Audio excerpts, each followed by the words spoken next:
Dan Patrick has a face for television and a voice for radio. In other words, he's got it all covered, and for many years.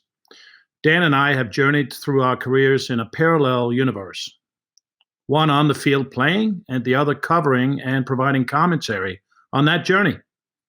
I like and respect Dan Patrick. He was and is always fair, and on occasion that we cross paths, he was always competent, he was insightful and funny. So it's a great pleasure to have a real force in broadcasting on Great Dane Nation. My man, Dan, thank you for joining me. And as we look at our careers, and as I said in the intro, parallel universes in some way, and as I'm sitting here entering your world a little bit, and you're sitting there in syndication, looking back on a kid who loved basketball from Ohio, sitting at a broadcasting desk at KVUD in Dayton, Ohio. Do you have to pinch yourself once in a while? Because I know I do. First of all, thank you for the kind words, Morten. And we're also at the end of the journey, both Hall of Famers. So I'm getting inducted in a couple of months. But I did not know that. Congratulations. Yeah, no, I'm. It means we're old, but it means we did something right. No, I was just very fortunate that I knew what I wanted to do. Because I don't know when you said, I want to be an NFL kicker. I don't know if you said, I want to be a soccer player, and then you decided you wanted to be a kicker. But the sooner you know, the easier it is to head in that direction. And I have children who, in their 20s, they don't know what they want to do. Mm-hmm. I was 12, and I knew what I wanted to do, and I didn't have a plan B. There was no backup. It was either this or tending bar. But I knew that this is what I wanted to do. I didn't know how to do it, but this is what I knew I wanted to do. So the defining moment for me was at age 17, when I came to the country as an exchange student and was introduced to the game. That's when I realized that looks interesting. That's so different from what I'm used to. You mentioned soccer. That's where I grew up. And that's when I took it on, and it happened to be good at it. So you knew you were going to be in broadcasting. Was there a defining moment for you where it clicked? Was there a guy, a mentor? Was there an experience where you said, aha? The aha moment for me was when I put foot to ball and it flew high and straight. And I said, this could be good. No, nothing clicked, because I always felt like, even now, like somebody's going to come in and go, hey, your time's up. Like, you fooled us for a long time. Like I've always had that sort of insecurity of, can you get into TV because of your looks? I knew I had a good voice, but I just didn't know if I was going to get an opportunity to do sports. There's nothing that says, hey, do this, and then you can become that. And I nearly failed. I lost out on a job, a local station in Dayton, Ohio, for the weekend sportscasting job.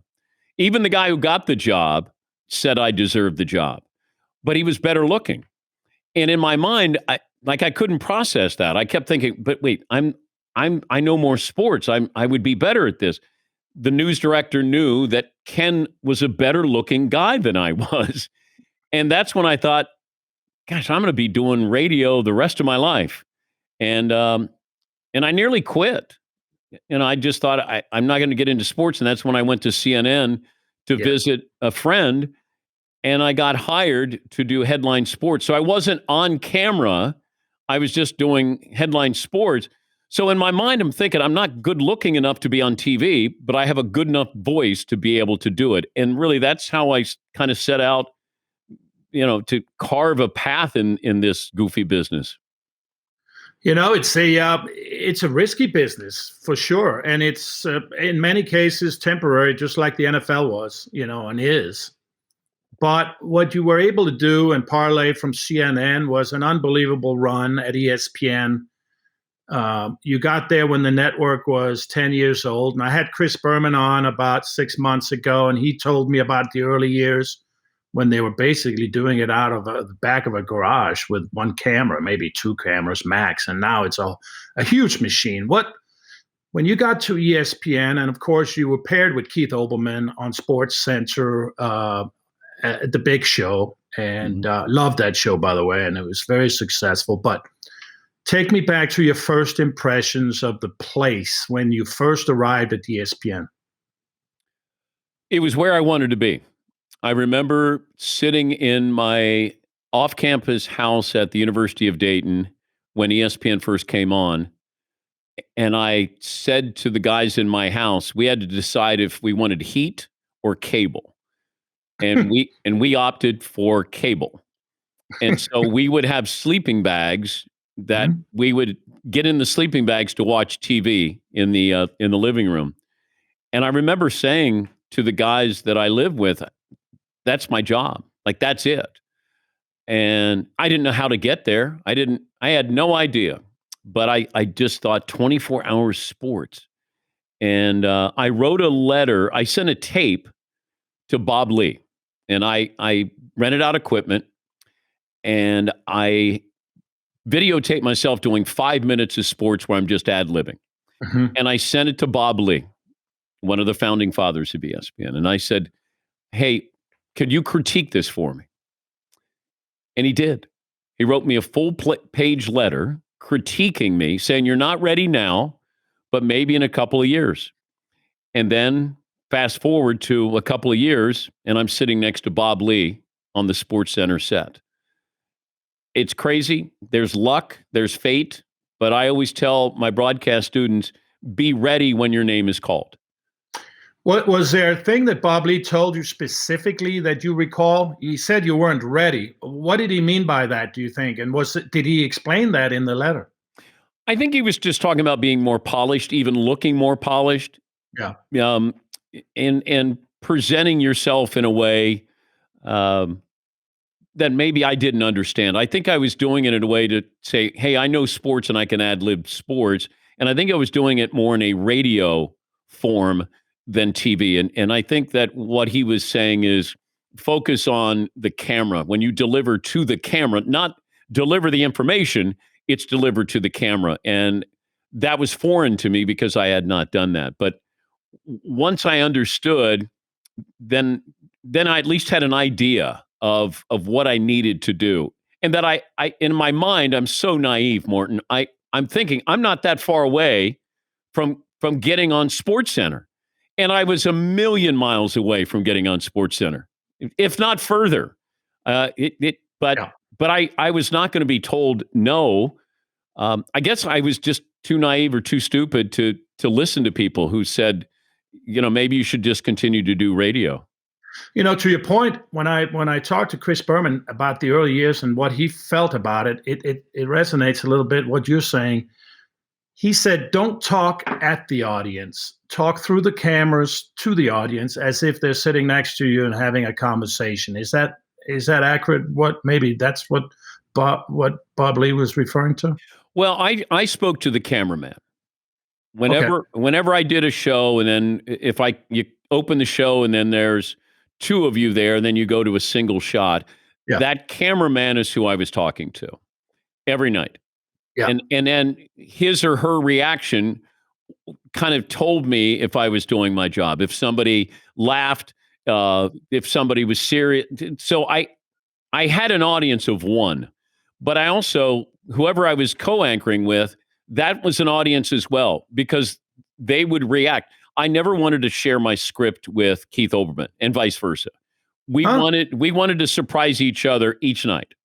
And that way you react honestly. That's it. And that's why it worked.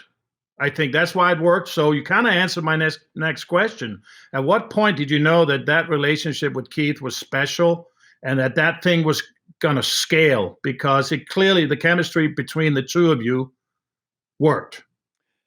We never discussed it, Morten. Really? Never discussed strategy, game plan, anything. We were completely opposite. Yes. But I think the one thing you have to have is respect for the person you're on there with. And whatever it takes, it's live TV. Yes. And that person is in the foxhole with you. Like you have to help each other out. And he was a great resource. great teammate. And I just think after a while, you didn't think about it. It's like a relationship that you don't try hard in the relationship. It's a relationship. We were friends. We'd get to work. We would talk to each other. When we would leave work, I'd go home. I had, children. He was not married.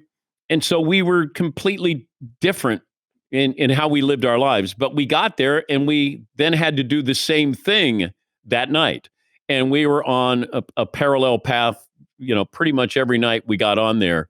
We were also trying to get away with things because back then they didn't encourage you to have a personality. Berman, they couldn't control because Chris was the reason why ESPN was ESPN.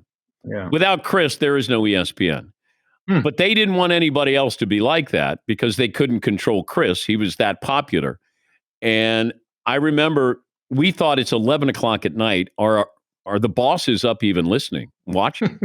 And we would say things that only 7 people, 12 people, 5 people knew. But it was such a morale booster. And we'd make fun of our bosses. We would say things that they may have said earlier in the day to us, but we would use it in a catchphrase for a highlight. Like we wanted to, and I always mention this, that if people remember the show Leave It to Beaver, Eddie Haskell was always the guy who was trying to stir things up. We were trying to be Eddie Haskell and trying to get away with everything. And then you see your bosses the next day and you're like, hello, Mr. Eaton, how are you? Hello, Mr. Anderson, how are you? And Mr. Walsh, great to see you. Meanwhile, we were probably making fun of them the night before. Can you give me a specific example of something? We had a boss, Bob Eaton, and his office was right off to the side of the newsroom where we're all writing. So we wrote our scripts. Nobody wrote anything for us. So you're typing away. And he would come out and just make sort of a cameo appearance. And he would come out and he would always go, hello.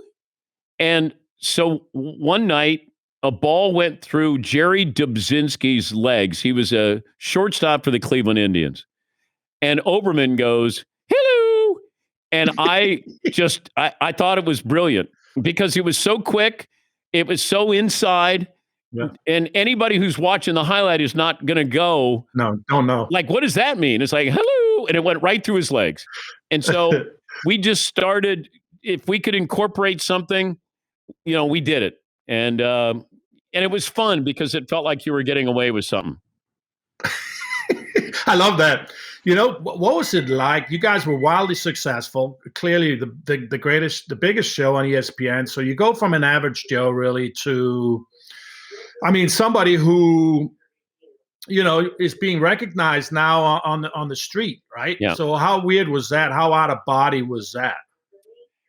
I didn't know it at the time because in Bristol, Connecticut, you're cordoned off to the rest of the world. Like we weren't out with people. We didn't know if anybody was watching, who was watching. And I think the first time I realized that was the actor Bill Murray reached out. Yes. Jerry Seinfeld said that he used catchphrases when he would be on the set of Seinfeld. Like there were just things where you go, oh my God, there are people out there actually watching. But we didn't know that. And then I remember we were on the cover of TV Guide on the 10 biggest shows in America. And it's like mid-90s. And I remember, what are we doing on the cover of TV Guide? At the time was a pretty big deal. That's 25, 26 years ago. And I just remember, and then, we were told that Lorne Michaels was considering us for hosting Saturday Night Live one time. Now, it's never, yeah. So these are all heady things. Like, it's crazy. Yeah.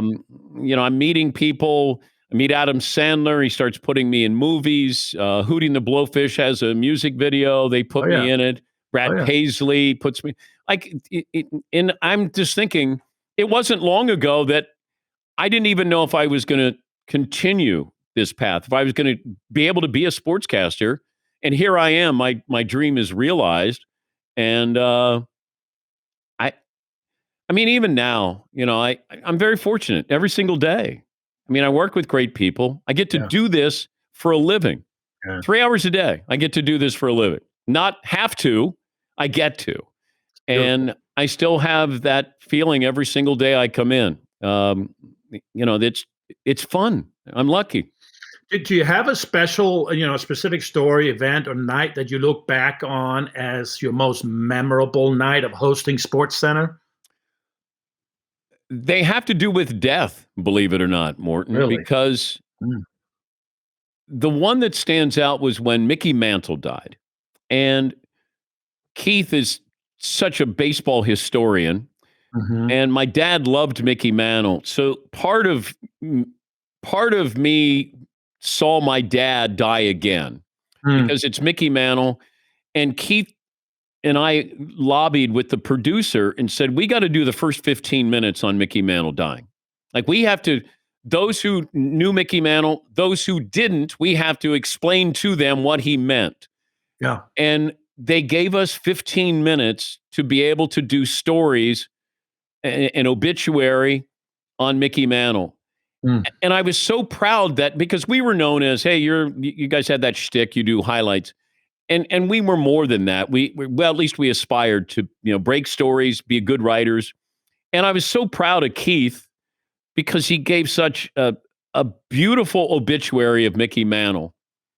And I remember we got through, I think we went about 13 minutes, and then we went to commercial break. And I remember I just looked at Keith, and he looked back, and we just smiled. Like we had done something that was different than what ESPN was all about. And then we resumed SportsCenter with all the highlights. I remember when Jim Valvano died.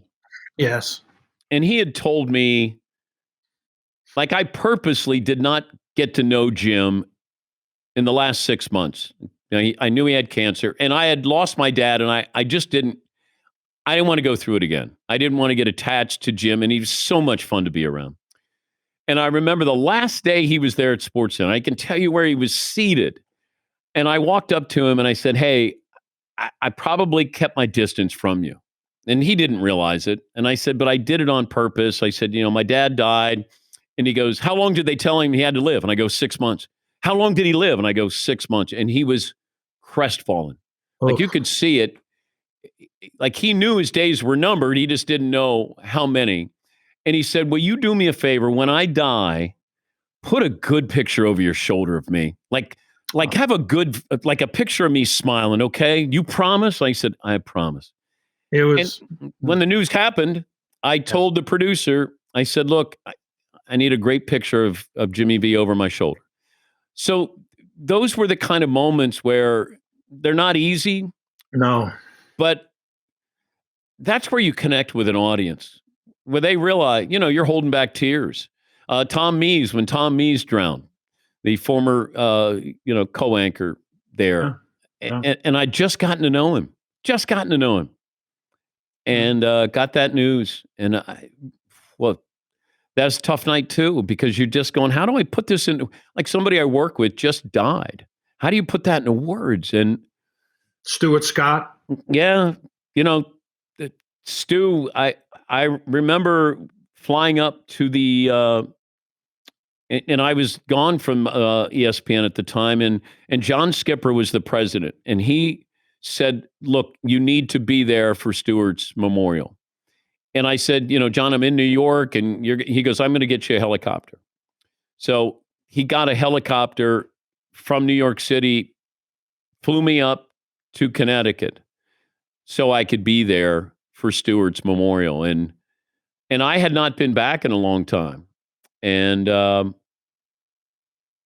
was emotional. That's one of those days, like, you don't think of those things, that the guy you're working with, one day you're going to be there and they're burying him. Like, it just, you don't think that way. And then all of a sudden, John Saunders died. Yeah. Like, these are all people that I was there with every day. Yeah. And, so. Was Stu the guy that coined the phrase, the cooler than the other side of the pillow? Yes.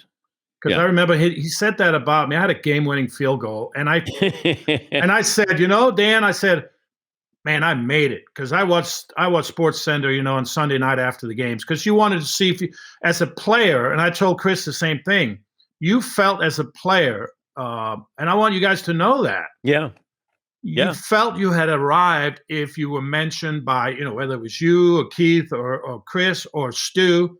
Yeah. If you were mentioned on SportsCenter doing the highlight, it's like, shit, man, I have arrived.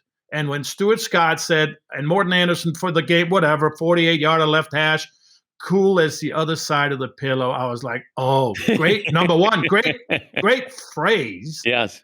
And he's saying this about me. Yeah. And but we didn't know how much power we had, and maybe power is not, maybe influence. Yeah. But we treated every highlight like it was our team. Because if you were an Indians fan and they weren't any good, boy, we sold the shit out of the Indians highlight. Like you would have thought that I was a season ticket holder. I wanted you to know I was going to give everything I had, and I was not going to mail it in. When somebody could be talking about the Yankees and in glowing terms, I'm gonna sell that Indians highlight and make it seem like you guys won the World Series. Like that was always the approach, because that's the feeling you had to have, because of the fan base out there watching. They didn't want to be made fun of. They want you to talk about something positive. And we got that opportunity. That's a great point you're making, because think about it as a delivery of the message of the whatever it is, the good, the bad, and the ugly. You don't have to throw people under the bus, right? Your job is to entertain and inform. And I think to that point, that's what you and Keith were doing. That's why it was wildly successful. And we did get called out, though, Morten, because you don't know how somebody is processing what you're saying. And I remember being around the batting cage. I would always go out. I always wanted to make myself available. I'd go to as many games as possible, because if somebody had a problem with me, then they could say something to me. And I had two instances where one was I was in Detroit, and Rob Deere was the right fielder, had a great arm and great power, but he struck out a lot. He either hit a home run or struck out. And it was brought up one night, he said, you guys showed me striking out 4 times. I go, but you struck out 4 times. Like I didn't pick out the highlight. You struck out 4 times, Rob. I said, if you hit 4 home runs, I'm going to show 4 home runs. But you're batting 3rd or 4th in the lineup. You struck out 4 times. I'm not picking on you as much as I'm complimenting the pitcher. Yeah, I thought you were making fun of me. And I'm like, okay. Now, if you hit 4 home runs, what am I doing to the pitcher who gave up those 4 home runs? And then I think he understood it after that. The other one was, I'm in Baltimore, and the Mariners had Ken Griffey Jr., Edgar Martinez, Jay Buhner, Randy Johnson, loaded team, one of the greatest teams to never win anything. And I'm behind the batting cage, and they all circled. Randy Johnson, 6'10". I got Ken Griffey Jr., I got A-Rod. They're all right there. There's like 8 guys. And they surround me. And they go, why aren't you promoting Edgar? Why aren't you talking about him being a Hall of Famer? Randy Johnson saying this to me. And I'm going, where is this coming from? Yeah, all you do is talk about he's a DH. And I said, but he is a DH. Yeah, but, he's one of the great hitters of all time. I go, I don't have a Hall of Fame vote. Like, you're trying to tell, but in their minds, they're like, you're a member of the media, therefore we want you to know. And I said, put Edgar in. He gets 3,000 hits, put him in. I don't care. But Randy Johnson wanted me to know, hey, better start saying something nice about Edgar Martinez. And Edgar finally got into the Hall of Fame. So everything's good. Dan, you leave ESPN in 2007, I think. And how difficult was it, and any regrets from that departure? No, I had a regret when I first left, because it was the great unknown. Nobody leaves ESPN on their own accord. No one. And but I wasn't getting any better. And I'd done the SportsCenter thing for 18 years. Yeah. And I just thought, I got to find out what I have left here. Mhm. And it wasn't a midlife crisis. It was just, I was done. I think I'd outgrown them. They'd outgrown me. And nobody was there. All the people that I anchored with, they were all gone. They went on to other things, specialty shows. And I just looked around and I went, God, am I going to be the old guy on the set, out of touch? And I had told Paulie, who's my radio producer, and I'd worked with him at ESPN. I said, look, I might be leaving. If I leave, do you want to get together and start something? Do a radio show on TV? And he goes, yep, all in. And then Seton O'Connor, who I work with, he worked at ESPN, and I said, would you want to join us? He's like, yep. Fritzy, who does my booking, he was tough to get. He had been there longer than I had, I think, and but I said, look, I want you to join me. And then we got one other guy, McLovin from Sports Illustrated, and I just said, okay, I got what I want. This is what I want. This is how I want to do it.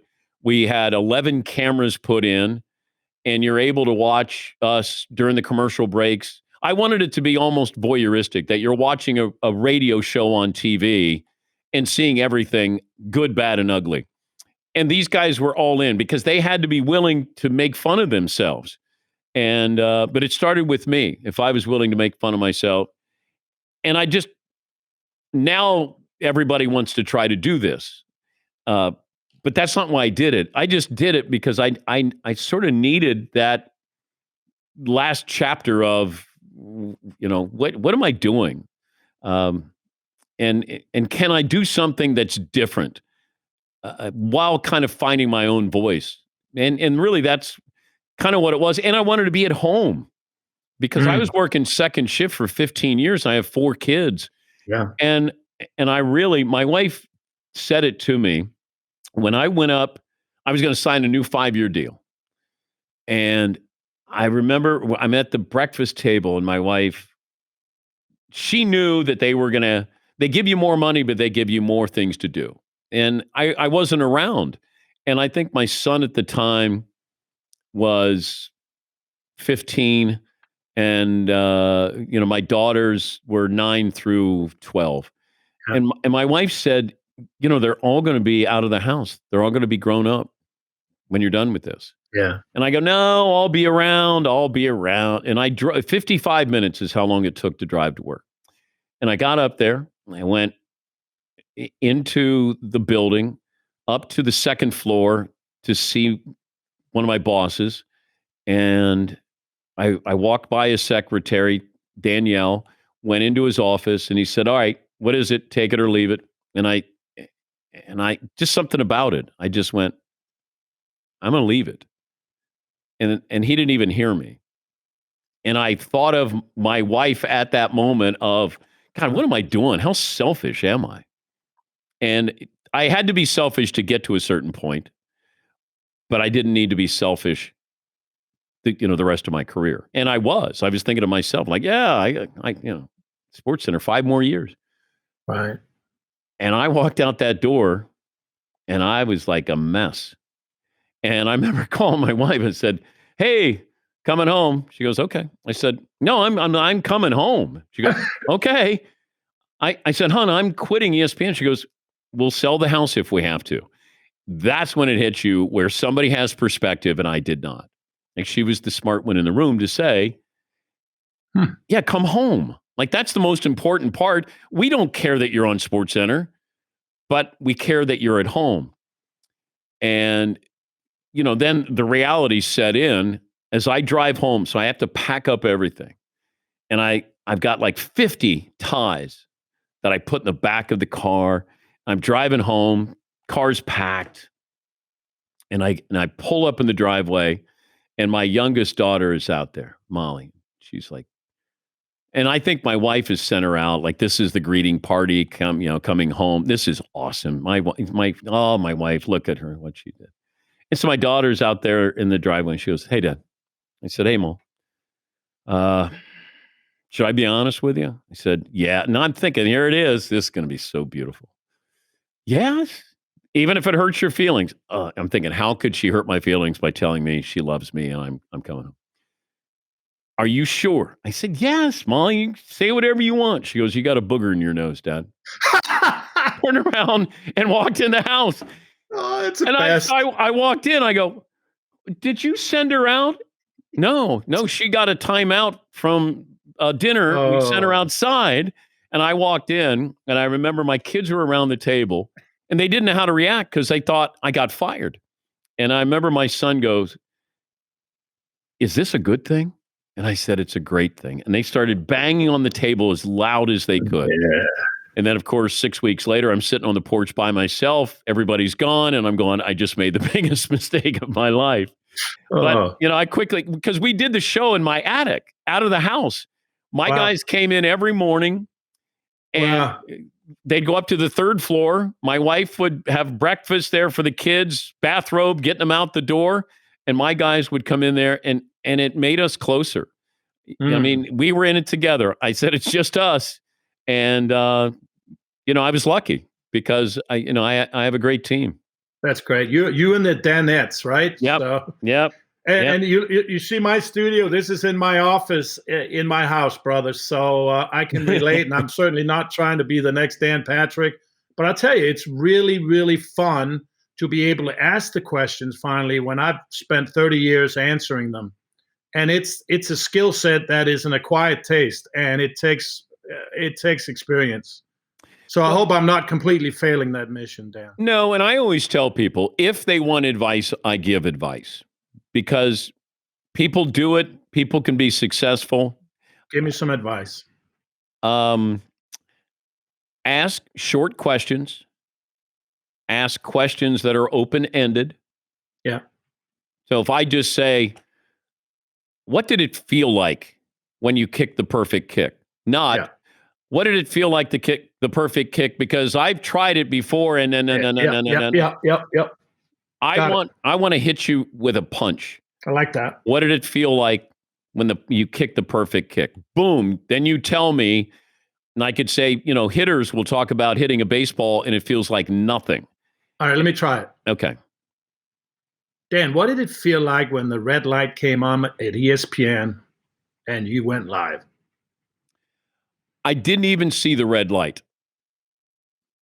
I just heard in my ear go by the director. And I never wanted to have a red light on top of the camera. But I always wanted to be told, go. Or I could see when somebody I'm working with, they were going to end their copy, they were done, and then I would go. But the red light made me stop. And I didn't like seeing that. How big a stretch was it for you to do NBC sports for 10 years and Sunday Night Football? It wasn't it was a little bit taxing. I was working 6 days a week and I couldn't pass it up. It was Football Night in America. Yeah. It was the show to be on and it was featured, the NFL loved Sunday Night Football on NBC. But deep in my heart, I thought I don't want it to impact the show I do Monday through Friday. And I think it did, but I'm glad I did it. It helped me. I was able to do the Olympics. I handed out the Super Bowl trophy a few times. Those are things I would never have gotten to do. Like those are things you dream about. And here I was doing it. But 6 days a week, it's live. Everything's live. Like that can be taxing on you mentally and physically. More mental. Who would make a better full-time host of Jeopardy, Aaron Rodgers or you? Aaron wants to do it. Got you. There you go. Yeah, I don't want to do it. I did Sports Jeopardy on the same set with the same people, did 100 episodes, and I enjoyed it. That's what I do well. Jeopardy, and I said to them, I don't want to guest host.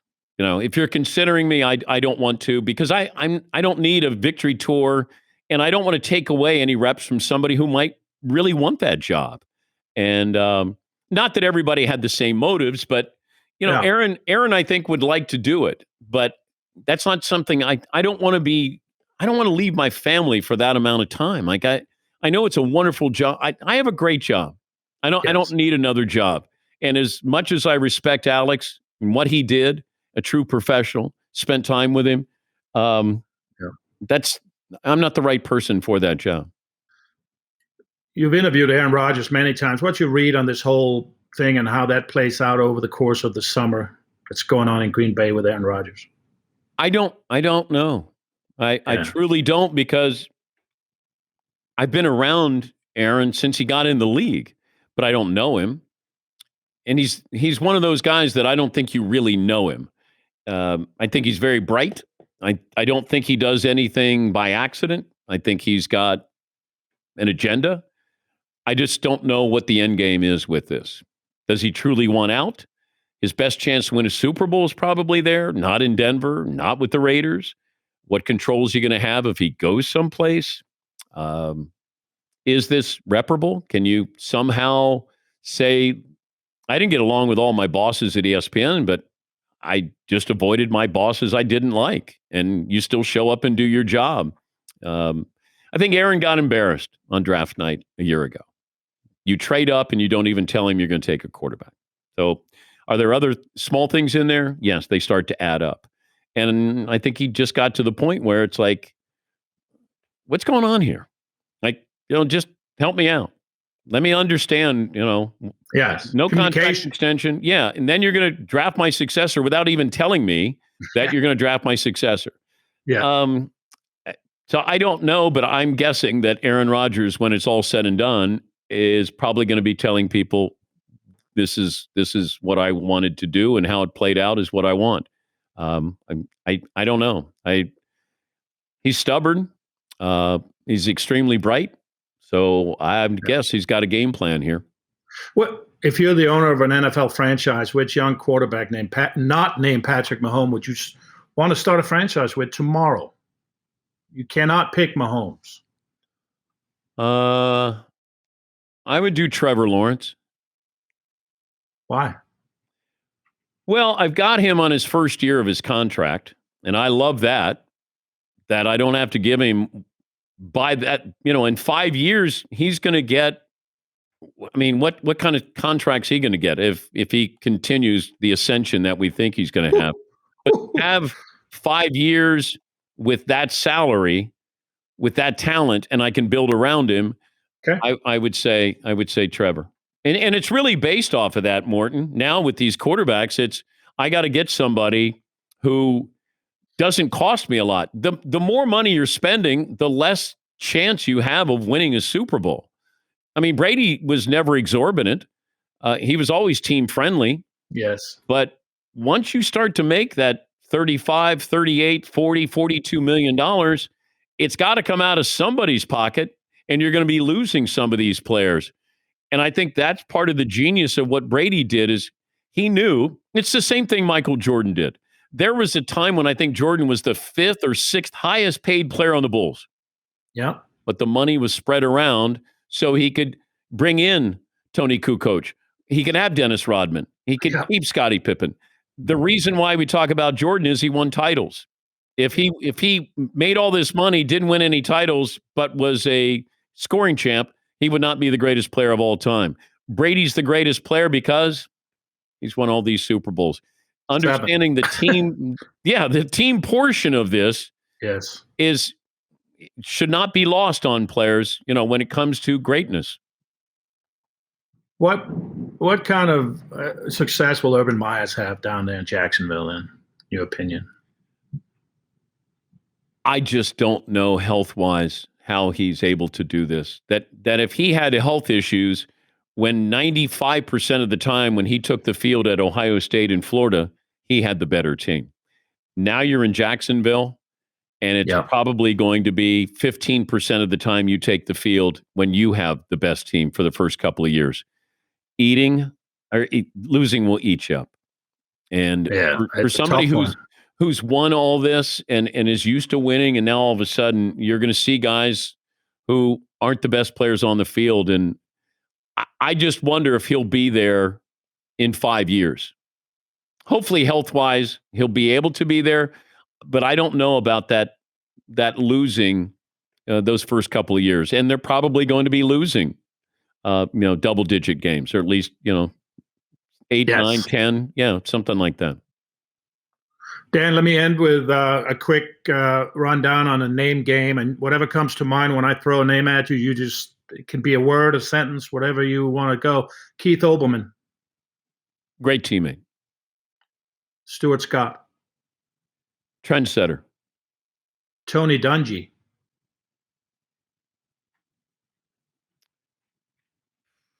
I don't know if there's one word. It doesn't have to be one word. It could be a sentence. Loyal. Just loyal. Chris Berman. Thank God for Chris. Thank God for Chris. Without him, it can't be overstated that Chris is valued ESPN. Just cannot. Because back then, they only knew Chris Berman. They didn't know anything else about ESPN. And Chris did it every night in the trenches, every night, and cared every show he cared. Yeah. And you never felt like he'd mailed anything in. He cared every freaking night. Rich Eisen. At times, my little brother. Other times, somebody I marvel at with his ability to be able to be calm in a room that doesn't call for calm. Rodney Harrison. Tough SOB. Tough. Kind of, he brought I can almost feel what it must have been like to get hit by him by just being in there and hearing his words. He almost delivers his words the way he did a tackle. Yes. Like, easy here, Rodney. I know. Scott Van Pelt.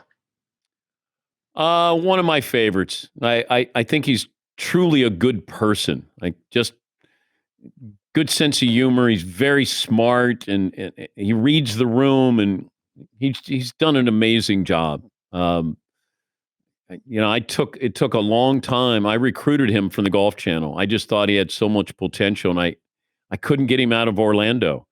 And then he took off from there, and then it's all credit to him. Tony Kornheiser.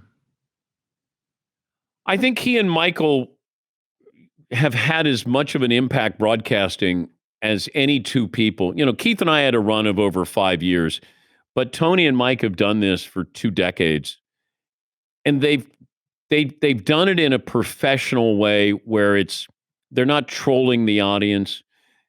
They truly believe what they're saying, the feelings they have on the show, and it's not contrived. And everybody who has a show with somebody else should really aspire to do it that way, not pick a side because that makes for quote unquote great TV. That's how Mike and Tony are together, and that's why it worked. You can't fool people, not for that amount of time. I agree with that. Al Michaels. I hope I can call him a friend, because that would be an ultimate honor that he would label me that. We spent a lot of time together, and just respect. If you were saying to a little kid who was in Mason, Ohio, listening to the Reds on a transistor radio, and that guy Al Michaels who was doing the Reds games, you're eventually going to be working with him on Football Night in America and the Olympics, I would have said you're crazy, because that guy is so talented, and that's what happened. Stephen A. Smith. Well, I said that Stewart was a trendsetter. I think somebody you can't put in a box. Like, you can't really define him, because I remember he was there at ESPN, and then they let him go, and then he came back. He's defiant. He will do it his way, and he will succeed. And he's tireless. Like, he's indefatigable. He keeps coming at you, man. Bob Costas.